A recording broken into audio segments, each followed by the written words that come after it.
مراد کی بہن کے ساتھ اسکول کے چوکیدار نے زیادتی کر کے اسے قتل کر دیا تو اس کی ماں مصباح پاگل ہو گئی اور سارا دن باہر گھومتی رہتی۔ تو کچھ دن بعد تنگ آ کر اس کی بہو اسے جانوروں والے باڑے میں بند کر دیتی اور مراد کے آنے سے پہلے نکال دیتی۔ مراد کو جب پتہ چلا تو اس نے بیوی کو بہت مارا اور کہا کہ آج کے بعد اماں کو بند کیا تو تمہیں طلاق دے دوں گا، اور اس کے بعد پھر مصباح صبح گھر سے نکل جاتی اور بہو اسے ڈھونڈتی رہتی۔ ایک دن جب مصباح نہ آئی تو مراد اسے ڈھونڈتے ہوئے اسی اسکول کے پاس سے گزرا تو وہاں مصباح نے چوکیدار میری بیٹی پڑھ لکھ کر افسر بنے گی، مصباح نے اپنی چھوٹی بیٹی سارا کی چٹیاں بناتے ہوئے کہا۔ کچن میں ناشتہ بناتی رقیہ نے منہ کے زاویے بگاڑے تھے، طنز کے تیر چلاتے ہوئے کہنے لگی، بیٹے کو پڑھایا نہیں اس بڑھیا نے اور بیٹی کو پڑھا لکھا کر افسر بنانے کے خواب دیکھتی ہے۔ ارے میری تو قسمت ہی پھوٹ گئی مراد سے شادی کر کے، دنیا چاند پر پہنچ گئی اور ایک مراد ہے کہ ابھی تک بسوں کے دھکے کھاتا ہے، موٹر سائیکل تک چلانے نہیں آتی، جی چاہتا ہے کہ اپنی قسمت کو بیٹھ کر روں۔ رقیہ سے کسی طور یہ بات برداشت نہیں ہوتی تھی کہ مصباح اپنی بیٹی سارا کو کیوں تعلیم دلوا رہی ہے جبکہ مراد مڈل پاس ہے۔ مصباح کی تو مراد کے لیے بھی یہی خواہش تھی کہ وہ پڑھ لکھ جائے، لیکن ایک تو وہ پڑھائی میں دلچسپی نہیں لیتا تھا اور دوسرا جب اس کے والد کا انتقال ہوا تو وہ اس وقت 8ویں جماعت میں تھا، اس لیے والد کے بعد مراد ان کی دکان پر بیٹھنے لگا۔ مصباح نے بہت چاہا کہ مراد دکان سے آ کر پڑھ لے، لیکن مراد نے صاف انکار کر دیا، کہنے لگا اماں میں ابا کی دکان میں ہی سنبھال لوں گا، مجھے آگے نہیں پڑھنا۔ مصباح کا دل بجھ کے رہ گیا تھا، لیکن سارا پڑھائی میں بہت اچھی تھی، ہمیشہ فرسٹ آتی تھی، اس لیے جو خواب مراد پورا نہیں کر سکا تھا مصباح چاہتی تھی اس کی بیٹی سارا وہ خواب پورا کرے۔ لیکن مراد کی بیوی سے یہ بات برداشت نہیں ہوتی تھی کہ سارا پڑھے۔ رقیہ کا شمار ایسی عورتوں میں ہوتا تھا جو سامنے میٹھی بنی رہتی ہیں لیکن دل میں بغض رکھتی ہیں۔ بظاہر وہ ساس اور نند کے ساتھ بہت اچھا رہتی تھی، لیکن دل ہی دل میں یہ چاہتی تھی کہ سارا کبھی بھی کامیاب اور اچھی زندگی نہ گزارے۔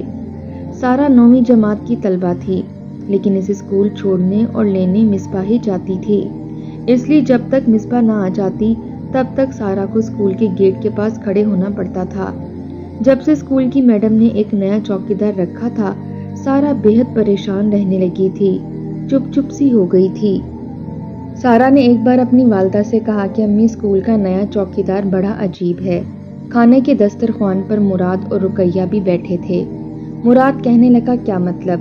سارا کہنے لگی بس مجھے اچھا نہیں لگتا، ہر وقت گھور گھور کر دیکھتا رہتا ہے۔ مراد نے جب یہ سنا تو کہنے لگا میں تو کہتا ہوں اماں کہ سارا کی پڑھائی چھڑوا دیں، کیونکہ ہم ایسے لوگوں سے نہیں الجھ سکتے، پتہ نہیں کیسا چوکیدار ہے اور کون ہے۔ مصباح کہنے لگی کہ اسے تو ویسے بھی عادت ہے وہم پالنے کی، ویسے بھی میں اس کے اسکول میں خود جاتی ہوں، مجھے تو چوکیدار میں ایسا کچھ نظر نہیں آیا۔ یہ کہتے ہوئے انہوں نے بری طرح سے سارا کو گھورا تھا۔ کھانا کھانے کے بعد جب سارا اپنے کمرے میں گئی تو بے حد پریشان تھی۔ مصباح جب کمرے میں آئی تو کہنے لگی کہ خبردار جو تم نے مراد کے سامنے ایسی کوئی بات کی تو، ویسے بھی وہ موقع ڈھونڈ رہا ہے تمہارے اسکول چھڑوانے کا اور تم اسے شک میں ڈال رہی ہو۔ مصباح بیگم نے سارا کو بہت ڈانٹا تھا، ان کو یہ ڈر تھا کہ کہیں مراد ایسی باتیں سن کر سارا کو اسکول سے ہی نہ ہٹوا دے۔ مصباح کی ڈانٹ سن کر سارا خاموشی اختیار کر چکی تھی، وہ اپنی ماں کو کچھ بتانا چاہتی تھی مگر شاید اس کے پاس وہ الفاظ نہیں تھے جس سے وہ اپنی ماں کو یقین دلا سکتی کہ سچ مچ چوکیدار غلط ہے، آپ کو اس کے بارے میں کچھ سوچنے کی خاص ضرورت ہے۔ اگلے روز سارا پھر صبح صبح اسکول جانے کے لیے تیار تھی، مگر آج بڑے دھیرے سے اس کے ہاتھ کھانے کی طرف آ رہے تھے۔ پراٹھے کے چھوٹے چھوٹے نوالے توڑ کر وہ منہ میں ڈال رہی تھی، لیکن لگ رہا تھا جیسے کسی خیال میں گمسم سی ہو۔ مصباح گرما گرم پراٹھے اتار کر سامنے رکھ رہی تھی۔ مراد کو صرف اپنی ماں کے ہاتھ کے بنے پراٹھے کھانا ہی پسند تھے اور رقیہ کو یہ بات بھی اندر ہی اندر چپ سی جاتی تھی۔ کتنی ہی مرتبہ اس نے خود ناشتہ بنانے کا سوچا، اپنے ہاتھوں سے اپنے شوہر کو لچھے دار پراٹھے بنا کر بھی کھلائے، مگر اس کے باوجود ہر بار مراد نے اس میں کیڑے ہی نکالے تھے اور صاف الفاظ میں کہہ دیا تھا کہ تمہارے ہاتھ کی ہانڈی جیسے تیسے تو میں کھا لیتا ہوں، مگر ناشتہ تو مجھے پیٹ بھر کر کرنا ہوتا ہے और अम्मा के हाथ का ही करना होता है। तुम आइंदा के बाद मेरे लिए नाश्ता मत बनाना। यूं सुबह का नाश्ता मिसबा की ही जिम्मेदारी था। मुराद भी पास ही बैठा था, जल्दी जल्दी नाश्ता कर रहा था, जब सारा को यूं ख्याल में खोए देखकर अपना घुटना इसके घुटने से मारकर कहने लगा, किन ख्यालों में खोई हुई हो महारानी? क्या हो गया है? कोई मसला है तो बताओ। जवाब में सारा ने एक नज़र अपनी माँ को देखा और फिर कहने लगी, नहीं भाई, कोई परेशानी नहीं है, बस आज एक टेस्ट है तो इसी की परेशानी है। ये सुनकर मुराद के माथे पर बल पड़ गए। कहने लगा कि बिला वजह की टेंशन क्यों पाल रखी है तुमने? क्या ज़रूरत है पढ़ने की? आखिर में तुम्हें संभालना तो रुकैया और अम्मा की तरह चूल्हा चौकी है। पढ़ लिख कर करना क्या है? देखो, मैं भी अब्बा की दुकान से इज्जत की रोटी घर ले आता हूँ, सब मिलकर खाते हैं, किसी चीज़ की कमी नहीं है इस घर में। बेहतर है कि मेरी ये बात समझ लो। तुम बहन हो मेरी, मैं तुम्हें साफ साफ अल्फाज में थोड़ी ना कुछ कह सकता हूँ। अम्मा समझाओ इसको। मगर मिसबा गहरी सांस खारिज करके कहने लगी कि नहीं मुराद, बिल्कुल भी नहीं। तुमने खुद भी यूं ही आलसीपन और सुस्तीपन दिखाया था, वरना मेरा बड़ा दिल चाहता था कि मैं तुम्हें डॉक्टर बनता हुआ देखूं। मैं उन माँओं में से नहीं हूँ जो अपने बच्चों को सारी जिंदगी सीने से लगाकर रखती हैं और इन्हें आगे बढ़ने नहीं देती। बस हर मौके पर खुद भी डरती रहती हैं और अपनी औलाद को भी डराती रहती हैं। मैं तो बस यही चाहती थी कि मेरे दोनों बच्चे जिंदगी में कामयाब हो जाएं, इनकी तस्वीरें अखबारों में छपें और लोग इन्हें तारीफ की नज़रों से देखें, इन पर रश्क करें। अब तुम तो दुकान संभाल कर बैठ गए अपने अब्बा की दुकान चलाकर। ये अपने अब्बा का नाम रोशन करेगी, मगर सारा का फैसला मैं खुद करूंगी। इसे मैंने पढ़ा लिखा कर डॉक्टर बनाना है, तो बस बनाना है। सारा भी चुपचाप नाश्ता करके उठ चुकी थी। रुकैया तो दिल ही दिल में न जाने क्या कुछ सारा को बोल चुकी थी। कुछ देर बाद मुराद और सारा दोनों जाने के लिए घर से निकल गए। मुराद तो अपनी दुकान पर चला गया और सारा अपने स्कूल की तरफ।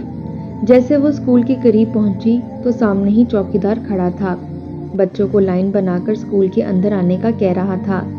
उस वक्त प्राइमरी जमातों के बच्चे हंसते खिलखिलाते अंदर जा रहे थे।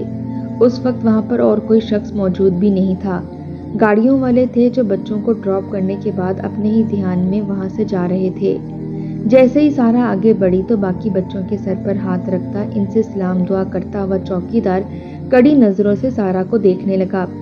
घबराए हुए अंदाज में सारा जैसे ही तेज तेज कदम उठाते हुए अंदर जाने लगी तो अगले ही पल चौकीदार ने सारा पर कमीनगी भरी मुस्कुराहट सजाकर सारा के सर पर और फिर सर से हाथ सिरकाते हुए सीधा कंधे पर रख दिया और हाथ को इसके कंधे पर दबाकर मुस्कुराकर कहने लगा, कैसी हो सारा बेटी, ठीक हो ना? आज बड़ी देर कर दी आने में। सारा के तो पूरे वजूद में चूंटियां सी रेंग चुकी थीं। इसने जल्दी से बगैर जवाब दिए स्कूल के अंदर कदम रखा और जाकर अपनी क्लास में बैठ गई। कितनी ही देर तो वो अपने हवास बहाल करती रही। सारा को यकीन ही नहीं आ रहा था कि ये चौकीदार आखिर ऐसा कैसे कर सकता है।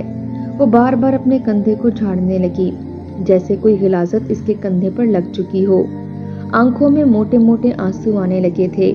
इससे पहले तो चौकीदार सिर्फ इसे घूर घूर कर देखा करता था, मगर आज तो इसने अपनी हद क्रॉस कर दी थी। आज इसने ये हद पार की है, कल को न जाने क्या कर दे। यही सोचते हुए वो ये तय कर चुकी थी कि आज हर हाल में घर जाकर अम्मा को बताएगी कि ये चौकीदार अच्छा नहीं है। जाकर इस चौकीदार से बात करो कि मुझे यूं ना देखा करे, मुझे गुस्सा आता है। सारा दिन सारा का ऐसे ही गुजरा। 2 टेस्ट हुए थे और दोनों में इसके नंबर बहुत कम आए थे। उस्ताद भी हैरान थे, कहने लगे, ये क्या बात है सारा, क्या घर में कोई मसला है? आज से पहले मैंने तुम्हारे इतने कम नंबर नहीं देखे। जवाब में सारा गहरी सांस खारिज करके कहने लगी कि बस मेरे सर में दर्द था। वो कोई ना कोई बहाना बना के अपने टीचरों को भी टाल रही थी। उसी रोज एक ऑर्गेनाइजेशन की तरफ से एक टीम इनके स्कूल में आई जो बच्चे और बच्चियों को गुड और बैड टच की तालीम देने आए थे और ये भी कह रहे थे कि अगर आपको कोई हरास करने की कोशिश करे, आपको तंग करे, तो आपने परेशान नहीं होना बल्कि इसका मुकाबला करना है। इसके सामने खुद को कभी भी कमजोर मत बनाएं, वरना वो शख्स आप पर हावी हो जाएगा। इस तरह के लेक्चर सुनकर सारा में कहीं ना कहीं हिम्मत तो जरूर आई थी, मगर इसे कहाँ खबर थी कि हिम्मत जब वो इस शफाक दिल शख्स के सामने दिखाएगी तो इस पर वो किस कदर कहर नाजिल कर देगा। उस रोज छुट्टी होने में अभी आधा घंटा बाकी था जब वही चौकीदार कमरे में आया। उस वक्त टीचर मुबीन बच्चों को इस्लामियत पढ़ा रहा था। जब वो सारा की तरफ देखकर कहने लगा कि सारा को घर से इसकी अम्मी लेने के लिए आई हैं। इनके घर में कोई इमरजेंसी बन गई है, बच्चे को छुट्टी दे दें। टीचर मुबीन ने फौरन एक नज़र सारा को देखा और फिर इसे जाने का कहा। सारा खुद परेशान हो चुकी थी। ऐसा क्या हो चुका था कि अम्मी लेने के लिए आ गई हैं? कहीं भाभी की तबीयत खराब तो नहीं हो गई? कहीं मुराद भाई का किसी से झगड़ा तो नहीं हो गया? वो ये सोचती हुई जैसे ही स्कूल की चारदीवारी से बाहर निकल कर आई तो सामने ना बंदा था ना बंदे की जात। सारा के माथे पर बल पड़े। आसपास देखते हुए कहने लगी, कहाँ है अम्मी? अगले ही पल मौका पाकर चौकीदार ने इसे बाजू से पकड़ा और एक जानिब ले जाते हुए बोला कि अरे तुम्हारी अम्मा उधर खड़ी हैं। सारा जब तक अपना बाजू इससे छुड़वाती, मौका पाकर बाजू के साथ साथ चौकीदार इसके मुंह पर भी हाथ रख चुका था।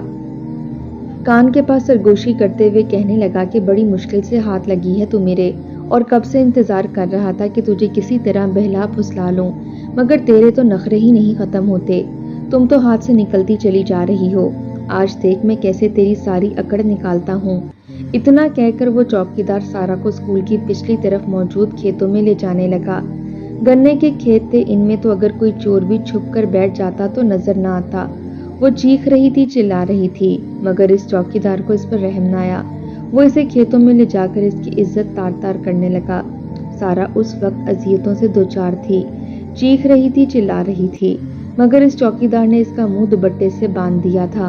वो इसे अपनी दरिंदगी का निशाना बनाता रहा और फिर जब इज्जत पर हमला कर चुका तो एक नजर सारा को देखा, जिसकी सांसें अभी तक चल रही थीं, मगर बेहोशी की हालत में थी। गुनाह करने के बाद ये डर इसे लाहक हो गया कि अगर ये जिंदा बच गई और इसने सबके सामने मेरा नाम ले लिया तो। चौकीदार की बीवी इसके गांव में रहती थी। चौकीदार की कोई औलाद नहीं थी, शादी भी 5 साल पहले हुई थी, मगर इसके बावजूद इसकी फितरत में ये गुनाह करना लिखा था।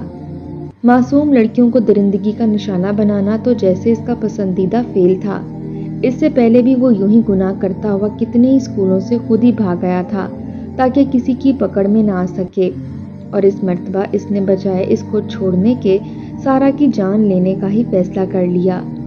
सारा उखड़े उखड़े सांस ले रही थी। इसके वजूद पर जगह जगह जख्मों के निशान थे। जब चौकीदार ने पास पड़ा हुआ पत्थर उठाया और सारा के सर पर मार दिया, सारा की बची हुई सांस भी खत्म हो गई। वहीं दूसरी जानिब जब ये गुनाह करके चौकीदार अपना हुलिया दुरुस्त करता वापस स्कूल की तरफ आया, तभी से दूर से सारा की माँ आती दिखाई थी। फौरन अपना हुलिया ठीक कर लिया और अपने चेहरे पर सख्ती भर लाया। उस वक्त वो बाकी बच्चों के साथ और आसपास के लोगों के साथ बातचीत में मसरूफ हो गया। जब सारा की माँ वहां पर आकर खड़ी हो गई, आसपास बार बार नजर दुड़ा रही थी, तो न जाने क्यों आज मिसबा को बेचैनी महसूस हो रही थी। ऐसे लग रहा था जैसे कुछ बहुत गलत हो चुका है। आज सुबह इसने सारा को भेज भी अपने बेटे के साथ ही दिया था। रह रहकर न जाने क्यों सारा का चेहरा इसके सामने आ रहा था। मिसबा ख्यालों से तब निकली जब घंटी की आवाज गूंजी। इधर घंटी बज रही थी और दूसरी जानिब सारा की माँ मुतलाशी नजरों से आसपास देख रही थी। सारे बच्चे निकल आए थे मगर सारा नहीं थी, वरना छुट्टी होते ही वो फौरन बाहर आ जाया करती थी। बार बार दरवाजे से अंदर की तरफ झांक कर मिसबा देखती तो फौरन चौकीदार इसे पीछे हटा देता, कहता कि बीबी पीछे हटकर खड़े हो जाओ, ये क्या तांका झांकी लगा रखी है, देख नहीं रही कि बच्चे बाहर आ रहे हैं? बिला वजह रास्ता बंद करके खड़ी हो, पीछे हट जाओ, तुम्हारी बच्ची आ जाएगी। इसकी डांट खाकर मिसबा थोड़ा पीछे हटकर खड़ी हो गई, मगर धीरे धीरे स्कूल खाली हो गया। सारा की सहेली जब स्कूल से बाहर निकली तो तब मिसबा फौरन लपक कर इसके पास गई, कहने लगी कि सारा किधर है, अभी तक बाहर नहीं आई। वो हैरत से सारा की माँ को देखकर कहने लगी कि अरे खाला, वो तो कब की जा चुकी है, इसके घर से इसे कोई लेने आया था, इसलिए वो घर चली गई। ये सुनकर मिसबा भी सोचने लगी कि हो सकता है कि मुराद खुद ही इसे ले गया हो दुकान पर, और मैं ऐसे ही यहाँ पर खड़ी परेशान हो रही हूँ। ये सोचकर मिसबा भी सीधा दुकान पर आई थी, जहाँ पर मुराद गाहकों के साथ मसरूफ था। अम्मा को देखकर माथे पर बल डाल दिए। इसे ये मुनासिब नहीं लगा था कि अम्मा क्यों दुकान पर आ गई है। कोई काम था तो फोन करके कह देती। गाहकों को फारिग करके वो गुस्से से बोला, तो मिसबा कहने लगी सारा किधर है? स्कूल में भी नहीं है। चौकीदार कह रहा था कि इसे घर से कोई लेने आ गया था। ये सुनकर मुराद के माथे पर बल पड़े। कहने लगा मैं तो इसे लेने नहीं गया। किधर है सारा? फौरन घर कॉल करके पूछा गया। एक मर्तबा फिर जब दोनों स्कूल पहुंचे तो शाम हो चुकी थी। स्कूल बंद था। वो सारा को ढूंढने लगे कि तभी खेतों से कुत्तों के भौंकने की आवाज आई। बेशक वो हैवान थे, बेज़बान थे, मगर उन्होंने सारा को कोई नुकसान नहीं पहुंचाया था। लाश को देखकर भौंकने की आवाज सुनकर सारा की माँ और भाई दोनों ही खेतों को इस तरफ आए जहाँ पर 3 कुत्ते खड़े मुसलसल भौंक रहे थे, जैसे इंसानों को बताना चाहते हों कि इन खेतों में एक मर्तबा फिर एक जालिम दरिंदे ने हैवानियत की हर हद पार कर दी है। जब मुराद ने आगे बढ़कर अपनी बहन को इस हालत में देखा तो चिल्ला उठा था। फौरन आगे बढ़कर अपनी बहन को उठाया और इसे अस्पताल ले गया, मगर तब तक बहुत देर हो चुकी थी। पोस्टमार्टम रिपोर्ट में ये बात आ चुकी थी कि सारा के साथ गलत कारी की गई है। मुराद और मिसबा के तो होश उड़े थे, मिसबा तो बेहोश हो चुकी थी। वो अपनी बहन का जनाजा लेकर जब घर पहुंचा तो पूरा गांव आया था। पुलिस वहां पर मौजूद थी, साथ साथ तफ्तीश जारी थी। मिसबा के वो सारे ख्वाब चकनाचूर हो चुके थे जो इसने देख रखे थे। अपनी बेटी को वो डॉक्टर बनाना चाहती थी। इसकी तस्वीर अखबार में छपते हुए देखना चाहती थी। अब सारा की तस्वीर अखबार में छपी तो थी, मगर जिस खबर के साथ छपी थी वो अपने बाल नोच कर रोने लगी। कई तरह के जुमले किस्से जारी थे, ताने दिए जा रहे थे और यही कहा जा रहा था कि इससे अच्छा था कि बेटी को पढ़ाने के लिए भेजती ना।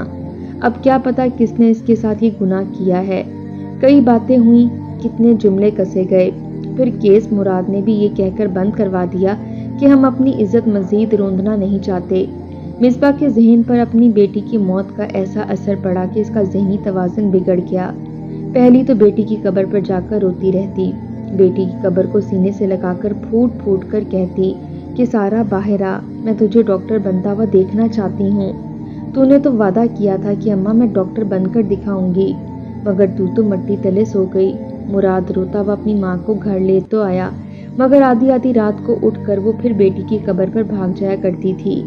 धीरे धीरे वक्त यूं ही गुजरने लगा। पहले जो लोग मिसबा पर तरस खाकर देखा करते थे, अब तो यही कहते थे कि अरे जब इतना ही बेटी से प्यार था तो किसने कहा था कि इसे पढ़ने के लिए स्कूल में भेजे।